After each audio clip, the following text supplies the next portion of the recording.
if you've done any modelling, as I have, you realise it's all, to put it politely, crock of shit. In any aspect of life, you've got to trust somebody who claims to be an expert, and nobody's an expert on everything. So, yes, to some degree I do trust some of the scientists. If the people that actually work hard and research things, then they've got to have a voice. The Met Office has a success rate of over 95%.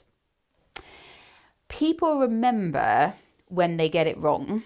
They do not remember when they get it right. One of the reasons I think in a lot of people's heads why forecasts are bad is because of the Great Storm of 1987.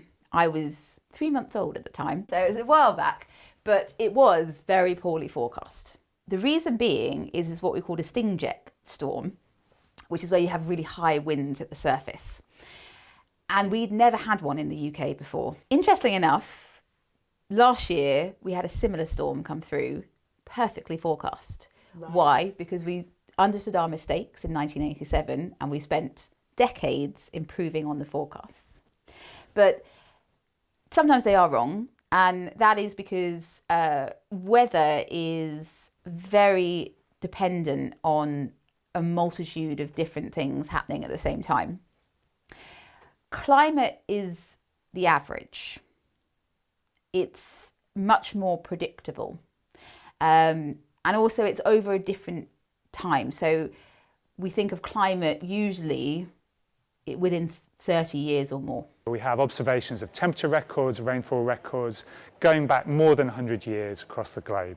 We have observations that we use from passenger aircraft, and also kind of wackier things. So in the Antarctic, they're currently putting sensors on, very humanely putting sensors on elephant seals. And then as they swim under the ice, we can get information about the ocean where we can't get from anywhere else. Going into the future, we use computer simulations.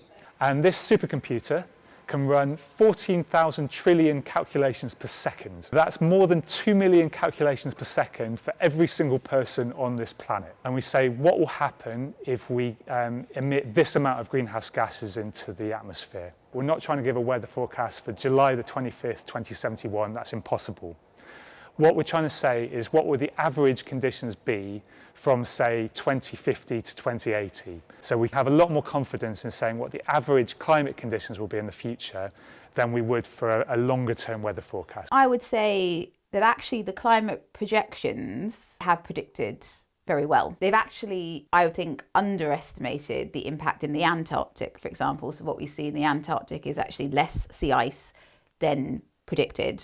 And likewise, the Arctic, the climate models, I think, are very conservative about the ice extent. The observations show a much more rapid decrease than the actual climate models suggest. It may sound crazy, but it's actually easier to predict what the climate will be like in the next 30 years than it is to predict next week's weather.